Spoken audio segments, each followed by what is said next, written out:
What's standing in the way of Auburn overachieving this season? You are Locked On Auburn, your daily podcast on the Auburn Tigers. Part of the Locked On Podcast Network, your team every day. Yes, welcome on into Locked On Auburn, your daily Auburn Tigers podcast. I'm your host, Zach Blackerby, and thank you so much for making Locked On Auburn your first listen every single day. We're dapping it up on this Wednesday. Montgomery radio legend Darrell Dapprich hanging out with us today. We've said it several times. FanDuel has Auburn's projected win total at 7.5. So if Auburn is going to overachieve in 2024, lots of things have to go right. Things have to fall the right way. All the pieces of the puzzle have to come together. But there are some things that I believe could stand in the way, Darrell, you agree, that could stand in Auburn's way of overachieving in 2024. And we're going to use FanDuel, our official sports book. We're going to use their over or under for win totals as far as the benchmark of overachieving or underachieving. So we're going to say 8 games. And I think right now you have to look at the quarterback room and say, okay, what the quarterback did at that position group a year ago, if it doesn't take a massive step forward, Auburn will not win 8 games in 2024. Excellent point. And it starts and ends with the quarterback. I think we saw last year, and there's data for that. There's historical data. There's a trend. When Peyton Thorne played well last year, Auburn won some games and was in some games that probably shouldn't have been. When he struggled, man, they just underachieved. So I think the first thing that I want to discuss with you is let's set a baseline. We talk about overachieving, underachieving. Okay. What do you consider to be the win total for Auburn where you would say they met expectations? They neither overachieved or underachieved. They're kind of right where they need to be or where I had them in the season. 7-5, 8-4. I mean, I think we're right around the line that FanDuel has set. So if they win 6, I think we're in agreement they're underachieving. If they win, I think if they win 8, they're kind of at that baseline. And then anything over 8, 9, 10 is overachieving. Totally. Sure. Yeah.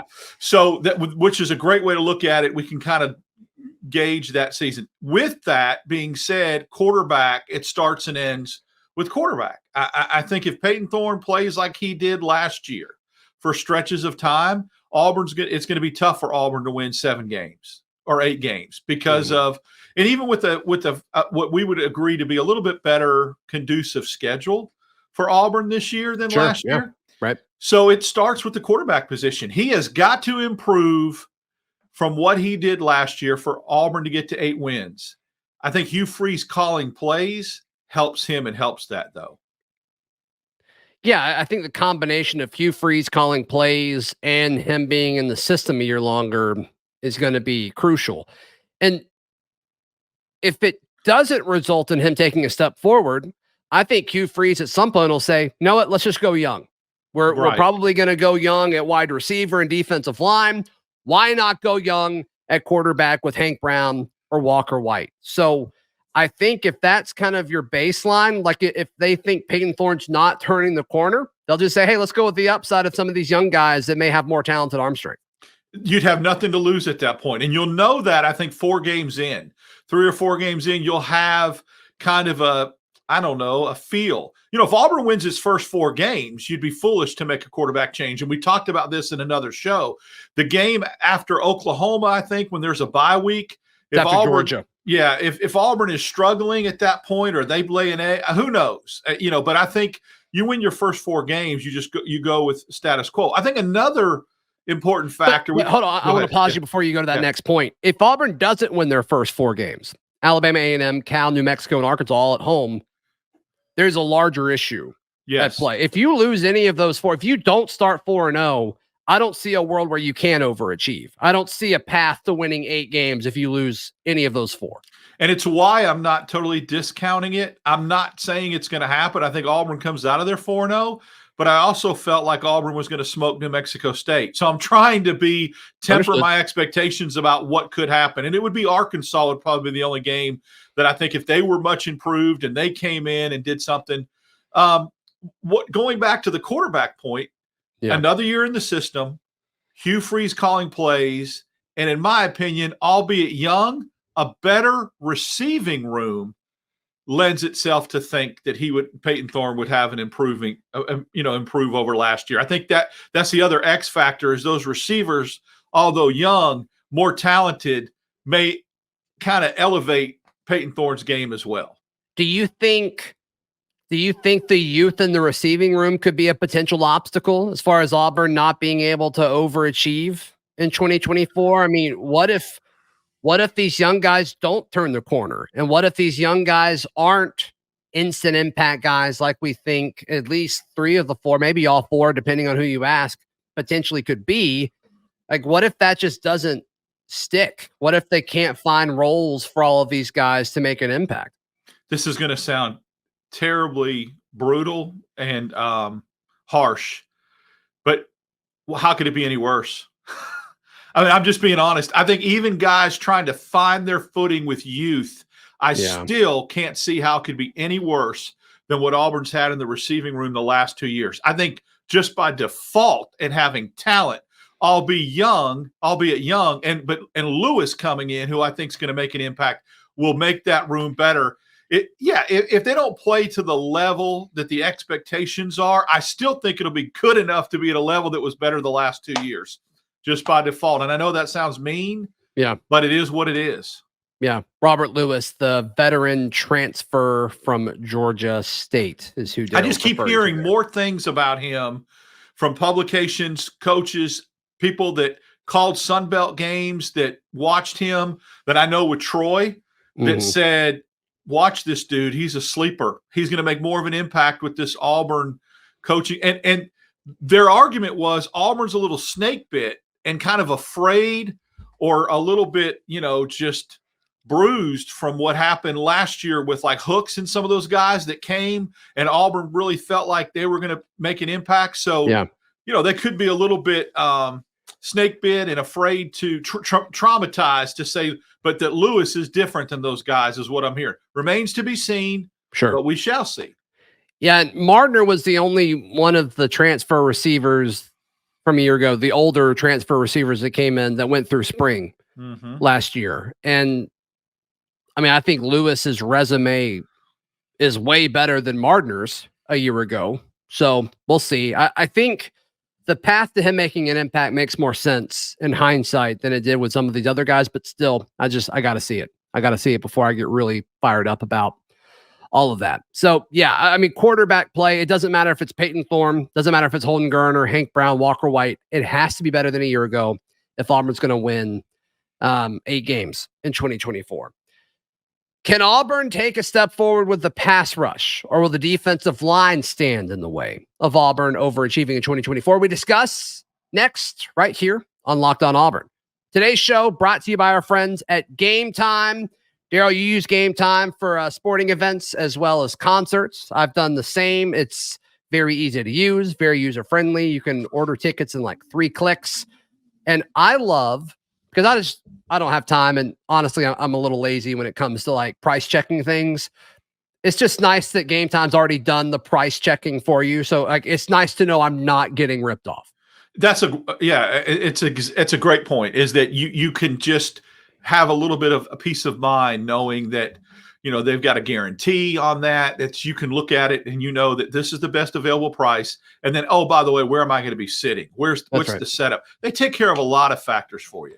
Yeah, it makes it easy. It takes the guesswork out of buying tickets, and you can do that with Game Time. Right now, new Game Time users, if you use promo code Locked On, you get $20 off your first purchase. Download Game Time today. Last minute tickets, lowest prices guaranteed. Darrell, Dapprich, our guest, as we dap it up on this Wednesday. The defensive line in depth. In fact, I put out the question on various social medias yesterday. Hey, what do you think the biggest issue or your biggest concern is for Auburn heading into spring? Number 1 answer was quarterback. Number 2 answer was defensive line, and specifically defensive line depth. I'm going to get even a little more specific. I think it's the pass rush. I think Auburn's going to be okay at stopping the run. Some of that is going to have to do with the linebackers that are behind some of these guys, just because I feel so strongly about the state of Auburn's linebacker room, especially in rush defense. The pass rush for me, when we talk about Keldrick Falk, and he could become a great pass rusher this season. It wouldn't shock me. Auburn needs it. You feel good about McLeod, but You know, he was a little iffy at the start of the season when it comes to injuries. That can't happen again. If that happens again, Auburn from a pass rush standpoint is toast. Absolutely toast, regardless of what Keldrick Falk is able to do. So I think rushing the passer is going to be a major concern. I also think in times, depending on, the scheme and how physical the opposing offensive lines are, they could give up rushing lanes, but I'm more concerned about the pass rush element of it than I am the rush defense. I'm really concerned about the pass rush, and it's for a couple factors. We've talked before about how solidifying one position sometimes makes two positions better. Okay. And a broader scale, if the defensive line and certain aspects of it cannot get a pass rush, I think that you even have a bigger question mark, which we're going to go to next, and that's the defensive back room, because they're going to be on an island trying to cover with no pass rush, and nobody can do that. That's the first thing. The second thing is Auburn is not going to be in a situation that I feel like if, SEC offenses now have become very pass-centric. So if you don't get a pass rush, people can sit back there and throw it all over the yard. You're going to get a lot of points scored on you. Auburn's not built to go toe-to-toe and outscore people. They're just not yet. They may get to that point in a couple recruiting classes. But if you can't at least contain a potent passing attack and not let it go crazy, and you could try to outscore somebody, Auburn's going to fall way short on a lot of scoring ledgers because they're just not built to do that. So that's another concern that I have because of the way the SEC is so pass crazy now. If it used to be the old ground and pound, I'd feel real good about this defense. Like you said, stopping the run, shortening the game, yada, yada. But I don't know. You throw it a lot and you can't get a pass rush and you let people pick you apart, they'll hang 30 on you in a heartbeat, and that could be very detrimental for Auburn. Yeah, the guys they went out to get are interior defensive linemen that I feel good as far as them helping out in the rushing defense game, but as far as pursuing opposing quarterbacks, I just don't see it. I just don't see it at all. And the way the roster currently sits, Darrell, is you've got McLeod, who you feel good about at the jack linebacker spot. And then like Jamonta Waller, we've talked about this before, like freshmen, it's exciting to have talented freshmen, but you just don't see freshmen, regardless of how talented they are, impact, the stat column at the SEC level as freshmen. You just don't see it. I mean, he might could get some rushes in there and spell McLeod, and maybe they'll have some pass rushing sets where they're both on the field at the same time. Maybe they put Joe Phillips there as well. But with them and Keldrick Falk, we talked about him, but like if you had to guess right now, will Keldrick Falk this season be a better pass rusher than Marcus Harris was last season? Ooh, wow, that's a great question. I think that's a stretch. That'd be hard just because of the experience. That'd be a major step forward. Yeah, I think he takes a major step forward. I think we see a lot more refined, established Keldrick Falk. But to your other point, when you talk about freshmen having to step up, what you're saying is backed up with Keldrick Falk, Exhibit A. As talented as he was and as hyped as he was, Zach, look how long it took for him to really kind of get settled in last year and start to make an impact. And you're talking about a 5-star dude. Waller's, really, really good, really touted. It just takes a while. So, yeah, I mean, if Falk makes a giant leap and is a menace and is just in the backfield, then Auburn is really going to be way ahead of the game as far as deep. But it's just hard to do that. I think he'll look better as far as being a Marcus Harris level. Not yet. I think it's going to take some more seasoning. Yeah, and he might get to that point by the end of the year. Right. But, is he going to be ready game 5 when Oklahoma comes to town? I don't know.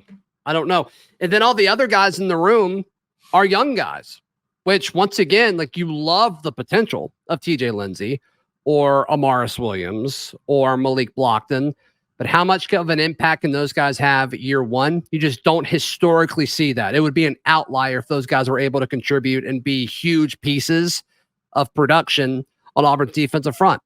So to me, this is the position group to watch in spring, and then specifically the position group to watch when the portal window opens after spring. Yeah, because you can pluck one.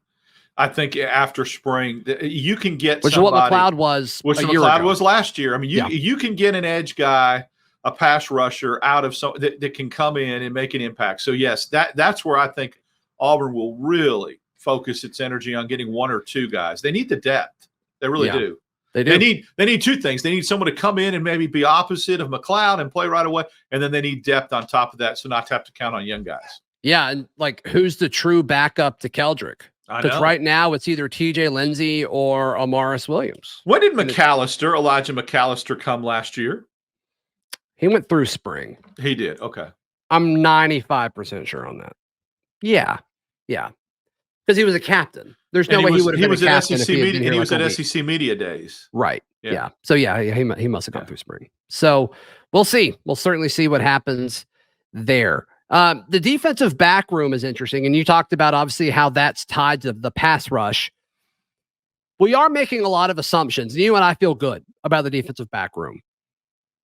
And I don't think this conversation is going to change that, but it is worth entertaining the fact of like there are a ton of it's a bunch of new, right? Like Kayan Lee's taking on a larger role at one of the corner spots. Sounds like Keontae Scott's going to be the other outside corner. Can he adjust? Jaron Thompson, the transfer safety from Texas. You get Quan, who's coming in to be the JUCO safety. Like there's just all of these pieces look good, but we all know football is more than that. Football is the ultimate team sport. Can all these pieces fit together? It's hard to just assume that there won't be some drop off when you lose three guys. And we saw the three guys that Auburn lost in Mobile. I mean, you can't understate that. I mean, three guys that were seasoned veterans that are also at a high enough level, they're considered draft prospects. Mm-hmm. Two corners and a guy in Jalen Simpson that is about as valuable because he was a hybrid. You're going to see that. I don't care how if Scott acclimates himself, Keontae Scott, and elevates his play as a true shutdown corner on one end. If Kayan Lee grows up a lot as a sophomore, I get all that. I still think that there's going to be some challenges and some growth curves there. And that's what concerns me, is you're putting guys without a lot of experience on an island per se. I'm okay in the safety room. I think Laquan Robinson and Thompson are really locked in. The corners that are concerning to me, if you put them on an island and just let the quarterback have multiple looks in multiple windows.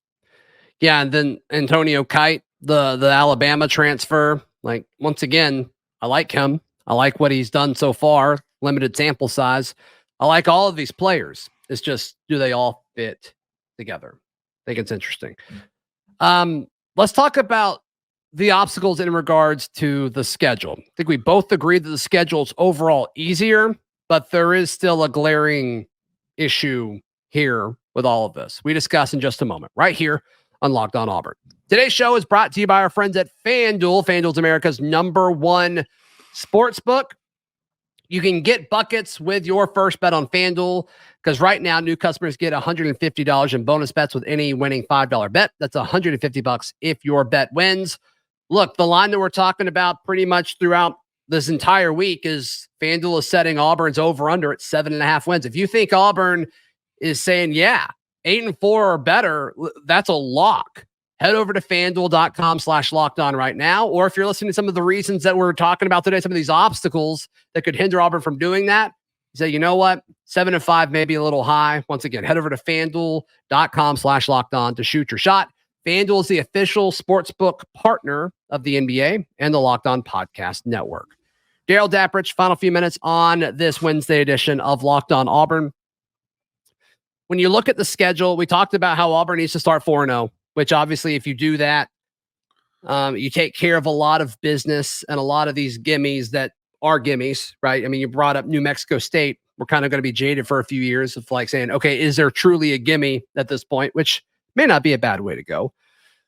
But the stretch of Oklahoma, Georgia, Missouri, and Kentucky, we talked about this last year. There was a big chunk in the middle of the schedule where Auburn struggled. Mm-hmm. And if you told me Auburn went 0-4 in this stretch, it wouldn't shock me. I wouldn't pick that to happen, but it wouldn't shock me if Auburn lost to Oklahoma, Georgia, bye week, Missouri, and Kentucky all in a row. That would be big. And then all of a sudden you return home to host a Vanderbilt team that has the quarterback of the guy that already came into Jordan-Hare a year ago with New Mexico State and beat you. So I just don't think that would be an ideal situation, but that is a realistic scenario that could happen.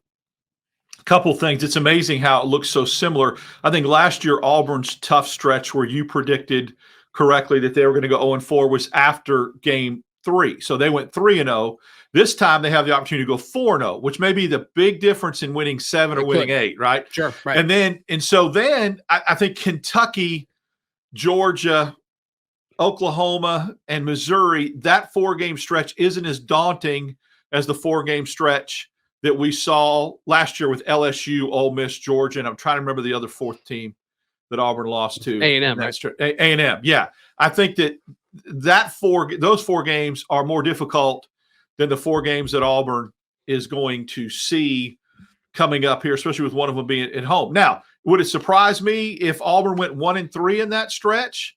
No, but if they do, they're 5-3, right? Going into the home stretch where you only got to win three games, and 2 of those are very, very winnable. So where it's a little bit more difficult is you're playing Georgia on the road and Alabama on the road. So that by default makes the schedule tougher, but you didn't beat them at home last year either.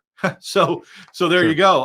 I think the overall schedule with taking LSU and Ole Miss off and adding, a couple other and not having to play, that makes it a little bit, if we looked at like what the strength of schedule is going into the season as opposed to last season, Auburn probably caught a little bit of a break with a little bit easier schedule. That being said, look, it's amazing how one swing game that you consider very important and I consider very important. We are in agreement, I think, this year that the Oklahoma game is the biggest on the schedule. If Auburn wins that game and goes 5-0, you're talking about the difference between maybe going 7-5 and 8-4 and getting to 9 or 10 wins, including a bowl game. It's that important. So that's why it's that crucial. And I think it's a little bit easier. Game 5 is easier at home against Oklahoma than at home against Georgia, which was last year. Yeah, I think Oklahoma's crucial. And then I think for a reason you just said, when you talk about the road trip to Georgia, Missouri, and to Kentucky, I think that that game in Lexington against the Wildcats is crucial. I think it's absolutely crucial. Then you can make the argument, depending on how the season goes, there's a lot more variables that impact the home game, the final home game of Auburn's schedule against Texas A&M. There's a ton of variables that impact that. But obviously, if Auburn they'd have 7 wins, so they'd be 7-3 at that point. Yeah, they'd be 7. Like, there's a chance they're 7-3, and it's like, wow, would that be a huge game? Mm-hmm. So, yeah, and if that happens, odds are they beat Oklahoma and they beat Kentucky, which would be a great. Or actually, you don't have to win one of those in that scenario, right? So that'd be huge.